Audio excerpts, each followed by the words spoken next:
नमस्कार दोस्तों, welcome to study पाठशाला। तो आइए शुरू करते हैं आज का सेशन। जो प्राइम टॉपिक्स हम लोग डिस्कस करने वाले हैं उसमें है मुर्शिदाबाद वायलेंस। तो यहाँ पे हम सेंट्रल आर्म्ड पुलिस फोर्स के रोल को डिस्कस करेंगे, clear. And then amendment to RTI. So former minister Jairam Ramesh ने जो है कुछ रिक्वेस्ट की है कि आरटीआई के अंदर अमेंडमेंट किया गया है, तो उससे जुड़ी बात समझेंगे। एंड देन डीआरडीओ ने एक न्यू वेपन डेवलप किया है जिसको लेज़र वेपन सिस्टम आप बोल सकते हो, और ये ड्रोन्स के अगेंस्ट काफ़ी इफेक्टिव है। उस पर्टिकुलर पॉइंट ऑफ व्यू से इसे बनाया गया है।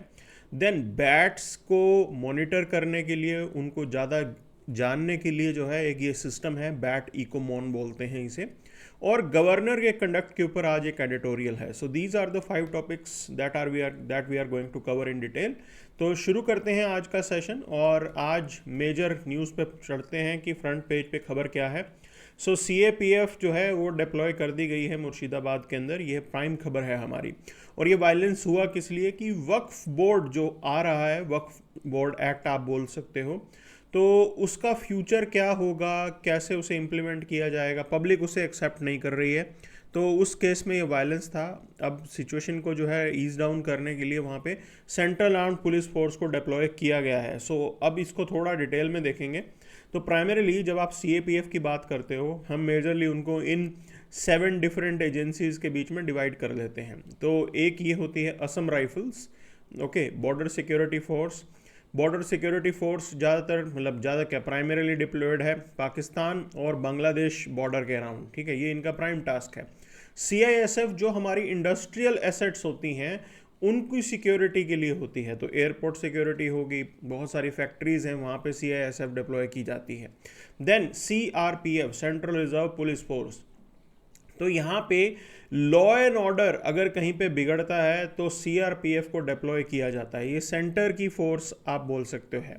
देन आईटीबीपी, ये चाइना बॉर्डर के लिए इसे बनाया गया था। एनएसजी, नेशनल सिक्योरिटी गार्ड, कहीं पे कोई टेररिज्म या कोई, मतलब आप बोल सकते हो कि होस्टेज सिचुएशन अगर हो जाए, ठीक है, होस्टेजेस अगर आ जाए, होस्टेज सिचुएशन हो जाए अर्बन बेल्ट में या कहीं और, तो यहाँ पे एनएसजी को बुलाया जाता है। देन सशस्त्र सीमा बल, एसएसबी, तो they are also there, okay. तो इनका प्राइम टास्क क्या है, भूटान के बॉर्डर पे डिप्लॉयड रहना और नेपाल के बॉर्डर को मैनेज करना। सो इस तरीके से ये हमारे यहाँ पे सेंट्रल आर्म्ड पुलिस फोर्स हमने बना रखी हैं। सबका अपना ऑब्जेक्टिव है, सब अपने तरीके से काम करती हैं। अब मुर्शिदाबाद के अंदर इमीडिएटली जो है वहाँ ज़रूरत पड़ गई, तो इन्होंने सीआरपीएफ जो है वो भेजी होगी वहाँ पे। और कभी भी ऐसा होता है कि सिविलियन एडमिनिस्ट्रेशन नॉर्मल जो है वो फंक्शन नहीं कर पाता और उसको एडिशनल हेल्प की ज़रूरत पड़ती है, तो वहाँ पे सीआरपीएफ भेजी जाती है। तो ये प्राइम पॉइंट है। अब इसके अंदर अगर आपको समझना है तो यहाँ पे मेंस 2020 का सवाल आप देखिए। इन्होंने कहा कि इंटरनल सिक्योरिटी थ्रेट को जो है एनालाइज कीजिए, फिर ये कह रहे हैं कि ट्रांस बॉर्डर क्राइम जो म्यांमार, बांग्लादेश, पाकिस्तान के थ्रू हो रहा है उसके अराउंड इन चीज़ों को डिस्कस करें, और अलग अलग सिक्योरिटी फोर्सेस का क्या यहाँ पे रोल है वो प्राइमरीली इन्होंने पूछा है। तो अब यहाँ पे पहले तो आपको एक चीज़ का आइडिया होना चाहिए कि हमारे यहाँ पे अलग अलग बॉर्डर एरिया में कौन सी फोर्सेस डिप्लॉयड हैं। अब देखिए यहाँ पे आप कश्मीर का बॉर्डर देखो, ये है एलओसी, लाइन ऑफ कंट्रोल। यहाँ पे इंडियन आर्मी है, क्लियर, ये ध्यान देना है पॉइंट। यहाँ पे आपकी आर्मी डिप्लॉयड है। तो जो हमारा आईबी है, इंटरनेशनल बॉर्डर जिसे बोला जाता है, जो सेटल्ड बॉर्डर है पाकिस्तान के साथ, वहाँ पे बीएसएफ आ जाती है। और बांग्लादेश बॉर्डर भी सेटल्ड है, तो वहाँ पे बीएसएफ है आपके यहाँ पे, क्लियर। तो ये पूरा डायमेंशन है, ये हमें मालूम होना चाहिए, ठीक, कि किस तरीके से ये हमारा फंडा चलता है, क्योंकि हम वन बॉर्डर वन फोर्स के मैकेनिज्म पे चल रहे हैं। क्योंकि बॉर्डर सिक्योरिटी फोर्स वो एक्सपर्ट हैं कैसे पाकिस्तान या बांग्लादेश के बॉर्डर को जो है मैनेज करना है, उनकी एक्सपर्टीज़ इस चीज़ के ऊपर डेवलप है। आईटीबीपी, उनकी एक्सपर्टीज़ जो है वो इंडिया चाइना बॉर्डर के ऊपर डेवलप्ड है, क्लियर। तो ये इस थॉट प्रोसेस के आइडिया के साथ इसको यहाँ पे हमने रखा गया है। अब आप इस चीज़ को देखिए कि ये हमारा पूरा आइडिया है। इंडियन आर्मी प्राइमरीली बॉर्डर को सेफगार्ड करती है, काउंटर टेरर ऑपरेशंस जो है इनका काम है, और इन्फिल्ट्रेशन को रोकना। तो जो आपका एलओसी का एरिया है, एलओसी जो है वो अभी तक रिजॉल्व नहीं है, कश्मीर वाला इलाका, वहाँ पे इंडियन आर्मी है। देन आप बीएसएफ की बात करें तो बांग्लादेश और पाकिस्तान बॉर्डर को वो देखते हैं, इलीगल इमिग्रेशन रोकना, ट्रांस बॉर्डर क्राइम रोकना, ये इनकी रिस्पॉन्सिबिलिटी है। तो किस लेवल का ट्रांस बॉर्डर क्राइम होता है वहाँ पे, तो उसका थोड़ा आइडिया आपको होना चाहिए। तो आंसर के अंदर वो सारे के सारे जो भी क्राइम्स हो रहे हैं वो एक ही पॉइंट में आप मेंशन करना। ऐसा नहीं होगा आप काउंटरफिट करेंसी अलग अलग मेंशन करेंगे। तो काउंटरफिट करेंसी है, ह्यूमन ट्रैफिकिंग है, ठीक है, आर्म्स ट्रेड हो जाता है, वहाँ से हथियार आते हैं इलीगली, उधर से नक्सलाइट्स वगैरह जो है सबको हथियार उधर से मिलते हैं, ठीक है। ह्यूमन ट्रैफिकिंग देख लिया, आर्म्स जो है वहाँ से आ रहे हैं, ड्रग ट्रैफिकिंग भी होता है वहाँ पे बहुत बड़े लेवल पे, ओके। तो और क्या प्रॉब्लम आ रही है वहाँ पे, कैटल स्मगलिंग, तो ये बांग्लादेश के बॉर्डर पे खासकर होती है, ठीक। तो ये हमने पूरा देख लिया यहाँ पे। असम राइफल्स जो है नॉर्थ ईस्ट के अंदर डिप्लॉयड है और ये काउंटर इंसर्जेंसी ऑपरेशन के अंदर असिस्ट करती है। सीआरपीएफ, स्टेट पुलिस को कहीं पे लॉ एंड ऑर्डर मेंटेन करने की ज़रूरत पड़ जाए तो वहाँ पे इनको भेजा जाता है, क्लियर। एंड अब आप इस चीज़ को समझ लीजिए कि भी इनका एक तो स्पेसिफिक टास्क है जिसके अंदर ये लोग काम करते हैं, इसके अलावा वीआईपी सिक्योरिटी के अंदर भी इनको भेज दिया जाता है। तो अगर आप लुटियंस दिल्ली देखेंगे, क्लियर, वहाँ पे जाके आप देखिए तो you will find these forces there presence. वहाँ पे जितने भी बड़े फंक्शनरीज हैं उनके बाहर जो है इन्हीं फोर्सेस को डिप्लॉय किया जाता है, क्लियर। तो वीआईपी सिक्योरिटी भी एक एडिशनल टास्क है। अब इसके अलावा अगर आप देखेंगे कहीं पे भी लॉ एंड ऑर्डर सिचुएशन है, मतलब जैसे नक्सलाइट जो प्रॉब्लम चलती है, अब बीएसएफ को वहाँ पे भी भेज देंगे, ठीक। चाहे कश्मीर हो, इंसर्जेंसी हो, वहाँ पे भी भेज देंगे। तो बहुत ज़्यादा काम यहाँ पे रहता है, क्लियर। चाहे वो नक्सलाइट एरिया हो, चाहे वो इंसर्जेंसी हो, सीआरपीएफ वगैरह, उन सब को इधर कहीं पे भी डिप्लॉय किया जा सकता है। इलेक्शंस ड्यूटी में ये होते हैं। तो इस पूरे सिस्टम के अंदर मतलब बहुत ज़्यादा काम है एंड दे आर ओवरबर्डन, काफ़ी स्ट्रेस्ड आउट भी हो जाते हैं। तो ये कुछ एक मुद्दे हैं जो हमने यहाँ पे जाने हैं सेंट्रल आर्म्ड पुलिस फोर्सेस से रिलेटेड। अब आगे चलते हैं तो देखिए यहाँ पे आरटीआई को लेके पॉइंट रेज किया गया। मैं आपको एक चीज़ बता दूँ, आरटीआई के ऊपर 2020 में क्वेश्चन पहले आया था। और देखिए आरटीआई का मेन काम क्या है, ये ट्रांसपेरेंसी फैसिलिटेट करता है और इसीलिए बनाया गया है। ट्रांसपेरेंसी फैसिलिटेट करके आपकी जो इन्फॉर्मेशन है वो पब्लिक डोमेन में आ जाती है और पब्लिक डोमेन में आती है तो पब्लिक उससे एम्पावर हो जाती है। तो ये पूरा लॉजिक इस तरीके से काम चलता है इसका, और इसी पर्पज़ के लिए इसे बनाया गया था। अब दूसरी तरफ क्या है कि हमारे पास बिल आ रहा है, डेटा प्रोटेक्शन लॉ है एक, ठीक। अब ये जो डेटा प्रोटेक्शन लॉ है ये कहता है कि आप डेटा को प्रोटेक्ट करो, ये यूज़र की जो पर्सनल इन्फॉर्मेशन है वो बिना परमिशन के रिलीज़ नहीं होगी, ठीक। ये इसकी बात करता है, तो ये भी हमारे लिए ज़रूरी है। तो कहीं ना कहीं एक ये कह रहा है कि डेटा को रिलीज़ करो, दूसरा कह रहा है डेटा को रिलीज़ ना करो, प्रोटेक्ट करो। तो दोनों के जो रोल्स हैं वो कहीं ना कहीं कन्फ्लिक्टिंग होते हुए नज़र आ रहे हैं और यही यहाँ पे डिबेट किया गया है। तो अभी बात चल रही है कि आप डेटा प्रोटेक्शन के नाम पे क्या आरटीआई एक्ट को अमेंड करने वाले हैं। तीनों ने कुछ चीज़ें की हैं, जैसे digital protection data protection act specifically section 44 bans sharing of personal information with RTI applicants. तो एक स्पेसिफिक प्रोविज़न यहाँ पे डाला गया। देखिए कोई भी ऑफिसर है उसके पास उसकी प्रॉपर्टी रिलेटेड इंफॉर्मेशन है, अब ये तो पर्सनल इंफॉर्मेशन हो गई, वो इंफॉर्मेशन पब्लिक डोमेन में नहीं आएगी। अब होता क्या है कि देखिए कभी कभी क्या होता है ना कि माल इंटेंशन भी होती है इसके पीछे। जो आरटीआई फाइल करने वाली जनता है वो इसलिए भी किसी को बेइज्जत करने के लिए, किसी को एक्सपोज करने के लिए, मतलब कभी किसी की प्रॉपर्टी है वो कैसे नेशन का मुद्दा हो सकती है। हाँ आप ये कह सकते हो कि करप्शन से कमाई होगी प्रॉपर्टी, बट वो तो कोर्ट प्रूव करेगा ना, आपको इसमें क्या लेना देना है। अगर आपको लगता है कि किसी ने जो है करप्शन किया हुआ है तो you just come up with you can say FIR, आप मामला कहीं और रजिस्टर कीजिए। आरटीआई फाइल करके वो जानकारी लेके फिर उसको जानकारी को पब्लिक डोमेन में डालना, that is wrong. And not just that, उस पर्सनल इन्फॉर्मेशन को लेके ब्लैकमेलिंग के भी केसेस आते हैं। सो ये सारी चीज़ें तो रुकनी चाहिए क्योंकि ये एक मेजर स्टेप होगा। आप किसी की पर्सनल इन्फॉर्मेशन रिलीज़ नहीं करेंगे, वो बेनिफिट होने वाला है। क्यों? फियर साइकोसिस रहता नहीं तो ऑफिसर्स के दिमाग में, वो डरते रहते हैं, वो डिसीजन लेते ही नहीं उस चक्कर में, ठीक है ना। ऑफिशियल्स जो आपके यहाँ पे काम कर रहे हैं एटलीस्ट वो बिल्कुल फियरलेस होकर उनको काम करना चाहिए। तो उन्हीं सब चीज़ों के लिए तो है ये सारे प्रोविजंस। तो वो अच्छी चीज़ है। अब देखिए इररेलेवेंस ऑफ दिस पर्टिकुलर सेक्शन 3 उसको पॉइंट आउट किया गया है। तो सेक्शन 3 साइटेड बाय वैष्णव, उन्होंने कहा कि does not protect disclosure under RTI post amendment, और amendment RTI act exempts all personal information from accessibility. अब मेन मुद्दा यही है कि आपकी पर्सनल इंफॉर्मेशन बिल्कुल भी पब्लिक डोमेन में नहीं रिलीज की जाएगी, जो आरटीआई फाइल करेंगे उनको नहीं दी जाएगी, क्योंकि वो पब्लिक इंटरेस्ट का मुद्दा नहीं है। आरटीआई पब्लिक इंटरेस्ट के लिए इंफॉर्मेशन रिलीज करने के लिए है। क्लियर, ये बिल्कुल क्लैरिफाई कर दिया इन्होंने, लेकिन ऑपोजिशन कह रहा है कि ये चीज़ गलत है। देखिए RTI act operation and judicial precedents, तो उन्होंने कहा कि RTI has been upheld by several supreme court and high court judgments, कि ठीक है ये बिल्कुल अच्छा है, कोई प्रॉब्लम इसमें एज सच नहीं है। ठीक है, तो दूसरी चीज़ इन्होंने कहा कि भी कोई, देखिए यहाँ पे एक deletion of provision in section 8(1) का भी है प्रोविजन, तो उन्होंने कहा कि भाई ये सिटीजन के राइट टू इन्फॉर्मेशन को रिकॉग्नाइज कर रहा है और ये जस्टिफाई कर रहा है, मतलब ये अनजस्टिफाइड है कि भी लेजिस्लेटर के जो राइट्स हैं वो इक्वल हैं, मतलब removal of provision that recognises citizens right to information as equal to legislator is unjustified.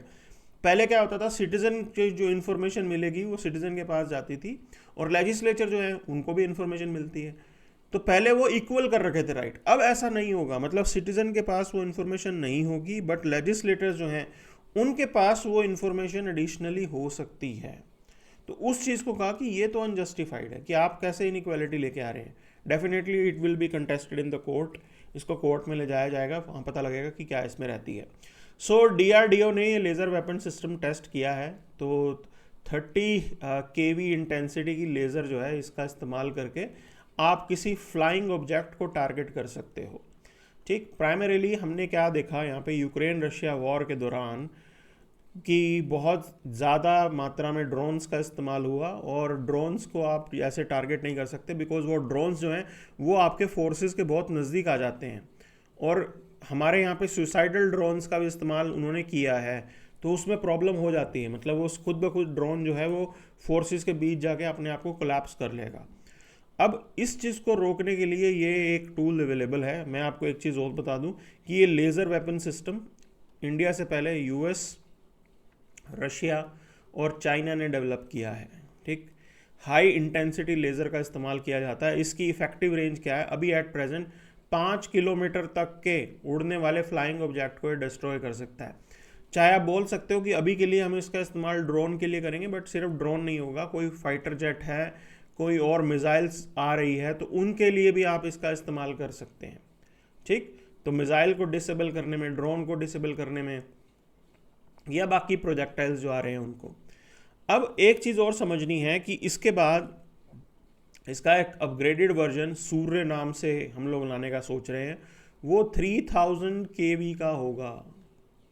ठीक, ये भी पाइपलाइन में है, so that is also going to be there, और ये एक अच्छी चीज़ है कि ये सिस्टम हमने यहाँ पे खुद डेवलप किया है, और फ्यूचर के अंदर इस पर रिसर्च होगी तो we will be able to do lot of things. Okay, तो बढ़िया है ये, हम इतना बना रहे हैं यहाँ पे, और डीआरडीओ ने इसे डिज़ाइन किया है बिल्कुल precisely, with in few seconds आप किसी भी टारगेट को एंगेज करके डिस्ट्रॉय कर सकते हो। तो ये रडार सिस्टम इसके अंदर है, और इनबिल्ट इलेक्ट्रो ऑप्टिक सिस्टम है जिसमें आपका जो टारगेट डिटेक्शन है वो भी ईजी हो जाता है। तो ये प्लस पॉइंट्स हैं इसके, एंड आप इजीली जो है एनिमी के सर्विलेंस सेंसर्स को भी डिस्ट्रॉय कर सकते हो। Lot of things can be done with this, और बहुत अच्छा है ये। अब बैट्स के बारे में हमें ज़्यादा पता नहीं है, बिकॉज मिस्ट्रीज होती हैं बहुत ज़्यादा। ठीक है, हम खुद भी समझते हैं कि बैट जो है वो मिस्टीरियस क्रिएचर है, तो टू नो अबाउट इट एक नया सिस्टम इन्होंने डेवलप किया है, बैट इकोमोन नाम रखा हुआ है उसको। That is the first automated bat monitoring detection system. अब जरा आप इस क्वेश्चन को देखिए, प्रीलिम्स 2017 का सवाल है, और इन्होंने कहा कि term M stripes is sometimes seen in news. अब देखो ये एम स्ट्राइप्स क्या है, दैट इज़ बेसिकली ये टाइगर रिजर्व के अंदर इस्तेमाल किया जाता है टाइगर को लोकेट करने में। ये एक टैगिंग की तरह होता है, गले में पट्टा डाल दिया जाएगा, उससे आप टाइगर की मूवमेंट को पूरा जो है लोकेट कर सकते हो, और काउंटिंग के अंदर भी इस्तेमाल करते हैं ये कि कितने टाइगर हैं यहाँ पे। तो ये मेंटेनेंस ऑफ टाइगर रिजर्व में इसकी यूटिलिटी है। अब सेम टाइम से बैट इकोमोन ऐसे आ जाएगा तो आपको पता होना चाहिए कि इसका यूज़ क्या है। ये टर्म एकदम से आपके सामने आएगी तो शायद आपको पता ना लगेगी किस पर्पज़ के लिए इसे बनाया गया है। तो इस तरीके से PYQ एनालाइज करके हमें आइडिया लग जाता है। अब बात करते हैं गवर्नर के कंडक्ट को लेके। तो सबको पता है कि आर्टिकल 200 के अराउंड डिबेट थी, या तो ये असेंट देंगे या ये असेंट को विद होल्ड करेंगे, और या जो है प्रेसिडेंट के लिए मामले को रिजर्व करके रख लेंगे। अब देखो इस चीज़ को लेके एक चीज़ कोर्ट ने क्लैरिफाई किया है, सुप्रीम कोर्ट ने, कि there is no provision for pocket veto, कि आपके गवर्नर के पास कोई पॉकेट वीटो नहीं है। There is a time line, उस टाइम लाइन के अंदर ही अब डिसाइड करना पड़ेगा। ये सुप्रीम कोर्ट ने बताया है और इसका बड़ा बेनिफिट होने वाला है, बिकॉज कई जगहों पे गवर्नर्स ऐसी प्रॉब्लम क्रिएट कर रहे थे। तमिलनाडु के अंदर देखा गया, अब केरल के अंदर भी जो है, यहाँ पे भी जो बिल्स पेंडिंग थे उनको पास मान लिया जाएगा, बिकॉज सुप्रीम कोर्ट जो है उसके अकॉर्डिंग उसका एप्लीकेशन अलग जगहों पे भी हो जाता है। तो ये जो की पॉइंट है जो समझना है, ठीक है। अब यहाँ पे कुछ और चीज़ें समझनी है कि देखिए यहाँ पे गवर्नर किस तरीके से एक्ट कर रहे थे, वो अपने डिस्क्रिशन के अकॉर्डिंग समझ रहे थे सब कुछ। अब वो डिस्क्रिशन क्लैरिफाई कर दी है, ये एक बड़ी डेवलपमेंट हुई है यहाँ पे। और ऐसा किया किसके अंडर गया है? आर्टिकल 142 के under supreme court has the power to do the complete justice, कि चीज़ों को कंप्लीट इस जस्टिस प्रोसेस के थ्रू ये चीज़ फैसिलिटेट की गई, and that's a great thing. बहुत बढ़िया है ये डेवलपमेंट। और ये गवर्नर जो है अब इतने अपने हिसाब से, अपने डिस्क्रिशन के हिसाब से नहीं चलेंगे, होना भी चाहिए। बट प्रॉब्लम ये है कि जितने भी रिफॉर्म्स आ रहे हैं ना, वो जुडिशरी के थ्रू आ रहे हैं, तो legislature itself they are not reforming the system. वो सबसे बड़ी दिक्कत है, सैड पार्ट है। क्लियर? आगे चलते हैं। Iran nuclear talks, they are again in news. तो अभी there is US defence secretary, उन्होंने एक मामला जो है, इन्होंने कुछ बताया कि they are ready even to have boots on the ground. अभी वो डिप्लोमेटिकली पूरे सिचुएशन को हैंडल करना चाहते हैं, ईरान का सोल्यूशन आ जाए। अब ईरान को क्या डर है? ईरान को सबसे बड़ा डर ये है कि देखो, if Iran is not having nuclear weapon, ठीक, अगर ईरान के पास न्यूक्लियर वेपन नहीं है तो ईरान के अंदर रजीम चेंज करवा दिया जाएगा। ये सबसे बड़ा डर है, ठीक है ना। अयतुल्ला खोमानी को डर ये है कि ईरान में रजीम चेंज ना हो जाए, इसीलिए जो है वो न्यूक्लियर वेपन करते हैं। बट मिडल ईस्ट के अंदर हम ये नहीं चाहते हैं कि अगर ईरान ने न्यूक्लियर वेपन ले लिया तो एक आर्म्स रेस वहाँ से स्टार्ट हो जाएगी, ये प्रॉब्लम होगा। और दूसरा प्रॉब्लम है इजराइल, कि अगर ईरान न्यूक्लियर वेपन लेता है तो इजराइल की जो एग्जिस्टेंस है उसको डायरेक्ट थ्रेट होगा, because Iranians they can bombard Israel after that. तो इजराइलीज की अपनी कैलकुलेशन है। इन सब चीज़ों के अराउंड ये टॉक्स चल रही हैं। ये है पूरी कहानी इसकी। क्या इसका सोल्यूशन आएगा, क्या नहीं आएगा?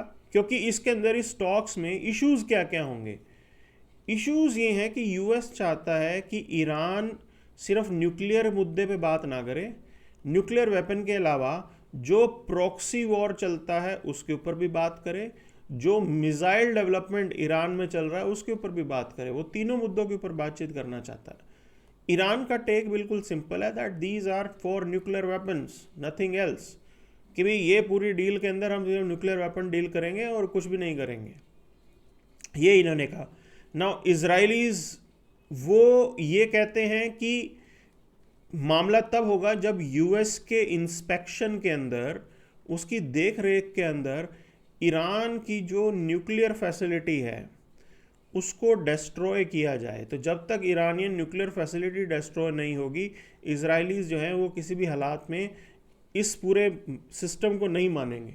ये इजराइल ने कहा है, और ये सबसे बड़ा डर है कि Israel may go had with the war. ये पूरी जो बैकग्राउंड की चीज़ है जो आपको पता होनी चाहिए कि कैसे अलग अलग एंटिटीज़ जो हैं यहाँ पे पॉइंट आउट कर रहे हैं चीज़ों को, ठीक। तो अभी वेट करना है कि कैसे जो है ये चीज़ सॉल्यूशन पे आएगी। बट टिल दैट टाइम देखो, होपफुली डील हो जाए और अच्छा इसका सॉल्यूशन निकले, ठीक है। And that is something that we can hope, otherwise it is going to be a crisis thing. बहुत बड़ा क्राइसिस है ये, ठीक। इसका सॉल्यूशन ऐसे निकलना चाहिए।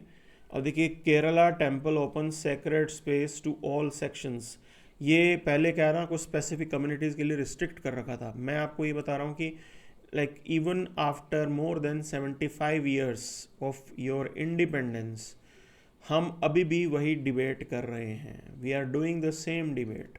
ओके, ये ओल्ड डिबेट चल रही है अभी तक इस देश के अंदर। दैट ये जो कास्ट बेस्ड जो गड़बड़ है वो अभी तक फॉलो हो रही है। That's a sad part. When you will talk about development, कब हमारा फोकस डेवलपमेंट जैसी चीज़ों पे होगा? सो अदरवाइज ये चीज़ ठीक नहीं है। ये आप सोच सकते हैं कि ग्राउंड लेवल पे कितनी अभी कमी है। तो ये it was a right step, बहुत अच्छा है ये डिसीजन किया गया है finally, and it's a good thing. Okay, और जगहों पे जहाँ जहाँ पे ऐसा कास्ट बेस्ड डिस्क्रिमिनेशन है, जहाँ जहाँ पे भी पॉइंट आउट हो रहा है, हाईलाइट हो रहा है, वहाँ पे हमें ज़रूर यहाँ पे काम करना चाहिए।